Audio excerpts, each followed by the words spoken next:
Halo, assalamualaikum warahmatullahi wabarakatuh, teman-temanku, sahabatku dimanapun kalian berada, sahabat planter ya.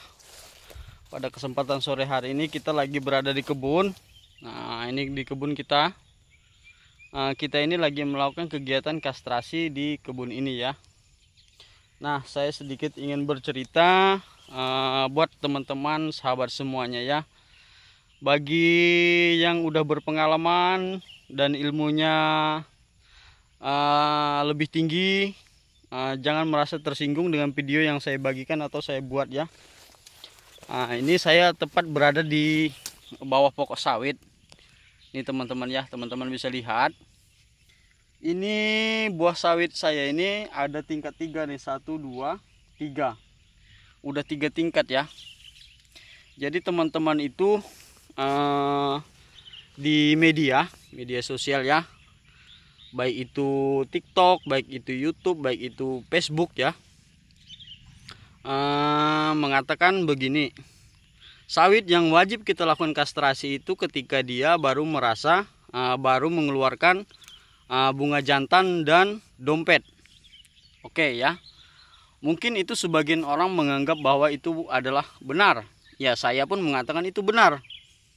Saya tidak mengatakan itu salah, namun tidak semua orang atau petani yang punya waktu dan sempat untuk melakukan dan mengontrol kebunnya setiap hari di satu tempat. Itu yang pertama ya teman-teman ya, perlu kita pahami. Kalau kebunnya cuma luasnya setengah hektar, cuma satu kapling, cuma setengah hektar, itu mungkin dia bisa setiap hari ke kebun mengontrol mana pokok sawit yang keluar dompet, mana pokok sawit yang keluar buah. Nah, kalau kita lahannya lebih dari satu titik, itu tidak mungkin bisa kita lakukan dalam waktu yang disampaikan oleh teman-teman itu ketika dia baru mengeluarkan dompet, udah kita buang atau kita lakukan kastrasi. Nah, itu pengertiannya ya teman-teman. Salah satunya contoh di kebun saya ini buah sawit saya ini. Ini buahnya keliling nih. Nah, tapi di tanaman sawit ini, walaupun saya menanamnya sama, di bulan yang sama, di hari yang sama, itu tidak semuanya dia udah mengeluarkan dompet dan mengeluarkan buah. Nah, itu perlu teman-teman pahami. Tidak serta-merta kita melakukan kastrasi itu, sawit yang kita tanam ini, dia sama-sama semuanya mengeluarkan dompet, mengeluarkan buah. Nah, itu pengertiannya. Jadi jangan salah. Tidak ada salahnya kita melakukan kastrasi itu ketika udah jadi buah. Kenapa? Karena kita sembari menunggu tanaman sawit atau pokok sawit yang lainnya berproses, mengeluarkan dompet, mengeluarkan buah juga. Jadi ketika tanaman sawit yang lainnya udah mulai menghasilkan juga, udah mengeluarkan dompet, mengeluarkan buah, sawit yang udah kita kastrasi ini 1 kali atau 2 kali ini, dia secara otomatis udah bisa menghasilkan. Nah, udah bisa kita panen teman-teman. Karena sawit ini tidak sekaligus dalam 1 kapling atau dalam 1 hektar itu kita tanam, dia langsung menghasilkan semuanya. Jadi perlu teman-teman pahami itu. Walaupun kita lakukan perawatannya bersamaan, pemupukannya bersamaan, namanya tanaman sawit ini tidak semuanya dia merata langsung mengeluarkan dompet, mengeluarkan buah dan semuanya subur, belum tentu. Kalau orang yang awam yang baru punya kebun mungkin itu teman-teman ya. Jadi jangan salah pengertian, kastrasi itu dilakukan ketika keluar dompet dan keluar bunga jantan saja. Tidak ada salahnya kita lakukan kastrasi ketika udah menjadi buah seperti ini. Itu teman-teman ya pengertiannya. Jadi jangan salah kaprah. Kita sebagai petani itu harus cerdas juga. Nah, ketika kalau kita membiarkan ini ya, contoh ya, pokok sawit saya ini, kalau saya biarkan ini buahnya saya besarkan sampai dia masak, tapi saya tidak panen, saya tidak lakukan pemanenan juga, saya tidak jual TBS-nya, ya sama juga malah merusak batang pokok sawit tersebut. Dia akan membusuk, buah itu akan membusuk di batangnya dan malah jadi penyakit untuk pokok sawit ini. Itu teman-teman pengertiannya. Jadi jangan salah. Kita jadi bertani itu harus cerdas di media atau di media apapun itu, baik itu TikTok, YouTube, Facebook dan lain sebagainya. Itu kita mencari ilmu itu, ilmu yang benar ya kita ambil, ilmu yang tidak menurut kita benar atau tidak menurut kita logikanya tidak masuk akal, nggak usah kita ikuti. Nah itu aja teman-teman ya. Jadi kita harus pandai memilah dan membedakan. Jadi jangan serta-merta kita ibaratnya mengikuti jejak orang lain yang belum tentu itu benar. Kita juga mengikuti jejak orang lain itu sambil kita berpikir apakah itu menurut kita masuk logika atau tidak. Nah itu teman-teman pengertiannya ya. Jadi buat teman-teman yang menyampaikan kastrasi itu dilakukan hanya keluar dompet, keluar buah bisa kita lakukan, ya ya benar, nggak salah itu. Tapi kalau kita hanya punya lahan setengah hektar atau 1 hektar, mungkin itu bisa dilakukan dan bisa dikontrol terus tiap hari. Tapi kalau orang yang memiliki lahan lebih dari 1 titik atau berpuluh-puluh hektar, nggak mungkin. Jadi pengertiannya seperti itu teman-teman. Jadi kita harus cerdas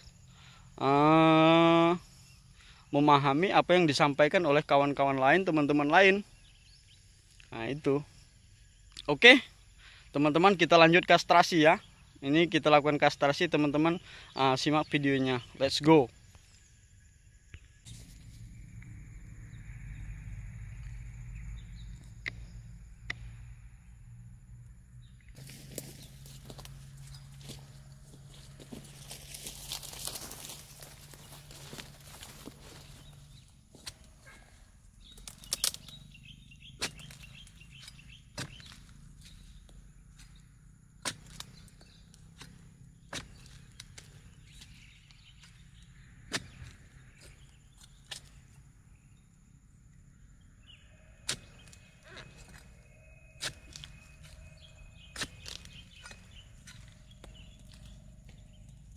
Oke teman-teman, nah ini buahnya 1 tandan nih teman-teman ya.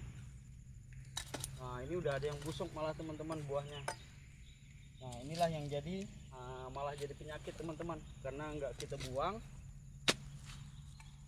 Kalau kita mengikutkan saran teman-teman orang lain yang menganggap bilangnya ketika udah jadi buah jangan dilakukan kastrasi, itu sangat salah. Nah ini contohnya nih, dia udah masak, nggak kita buang, nggak kita kastrasi, dia membusuk. Nah setelah membusuk ya ini jadi penyakit nih teman-teman. Penyakitnya 1, biji yang tumbuh ini, biji yang masak ini teman-teman ya, ini akan tumbuh nanti di sekitaran batang. Nah itu teman-teman ya, itu yang pertama. Terus yang kedua, dia akan jadi jamur. Nah ini 3 tandan dah teman-teman ya.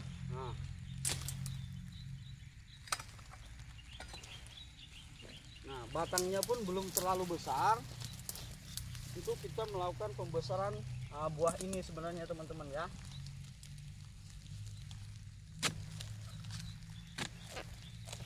Makanya lebih baik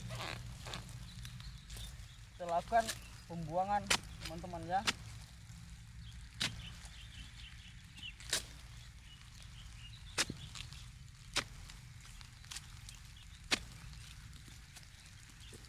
Kita lakukan kastrasi. Nah, udah 4 tandan nih teman-teman ya.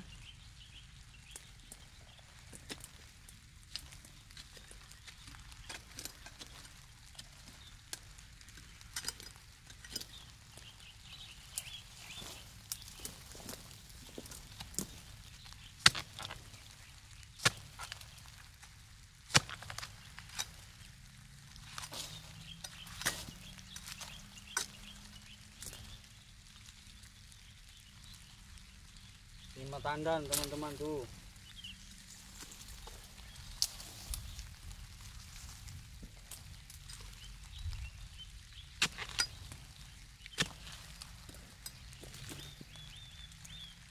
Enam tandan nih teman-teman, nah buahnya.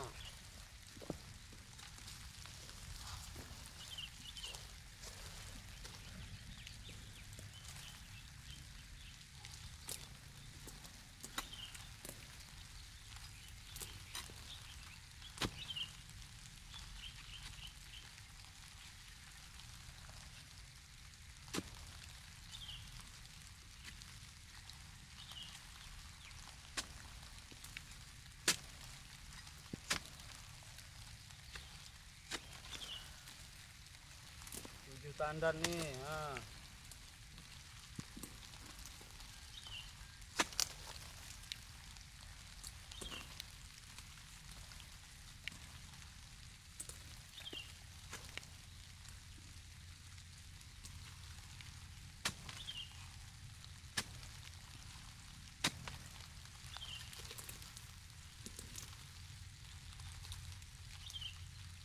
Delapan tandan tuh.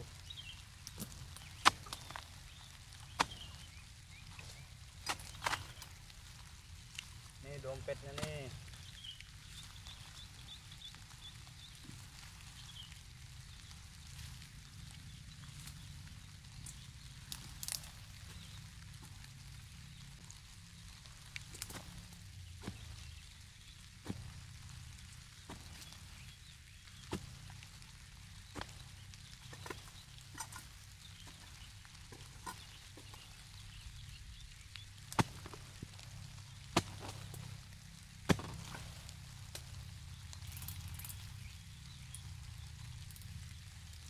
Sembilan tandan tuh.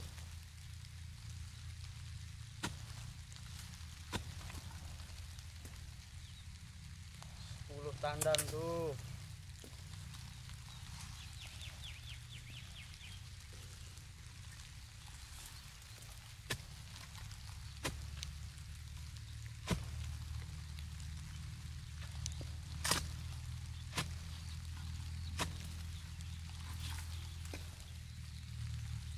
Belas.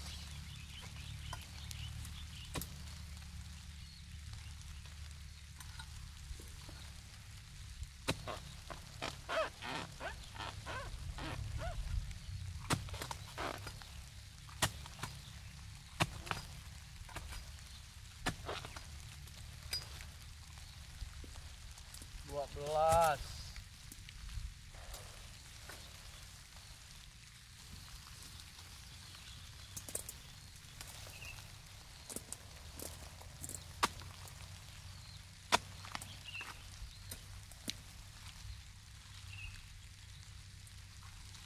13.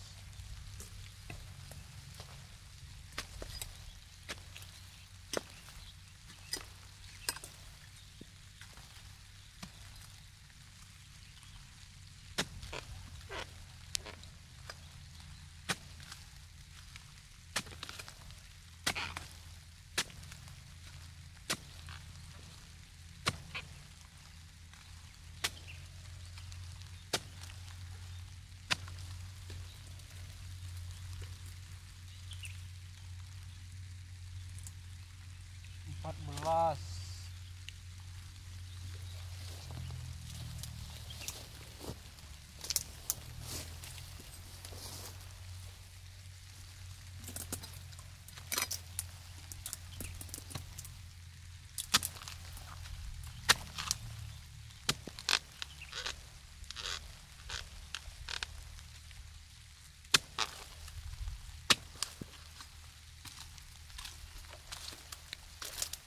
Oke teman-teman, ada 15 tandan. Nah 15 tandan teman-teman ya.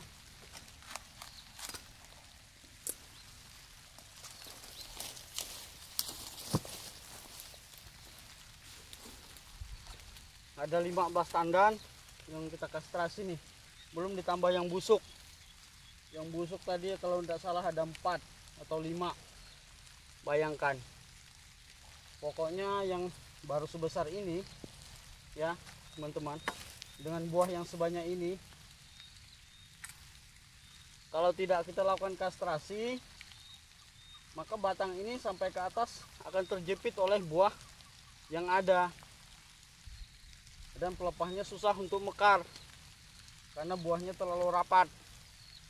Makanya harus kita lakukan kastrasi agar batangnya lebih besar dan bisa mekar.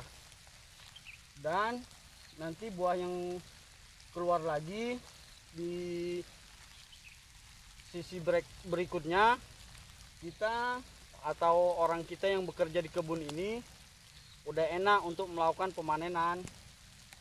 Jadi pelepah di bawah itu udah bisa kita bersihkan dua pelepah di bawah yang kecil ini udah kita bisa buang, tinggal sisakan yang ini. Nah, itu juga salah satu fungsi dari kita melakukan kastrasi pada tanaman kelapa sawit, teman-teman ya. Nah, mungkin itu saja yang dapat saya bagikan. Mudah-mudahan video ini bermanfaat buat kita semua sebagai petani sawit. Terima kasih. Wassalamualaikum warahmatullahi wabarakatuh.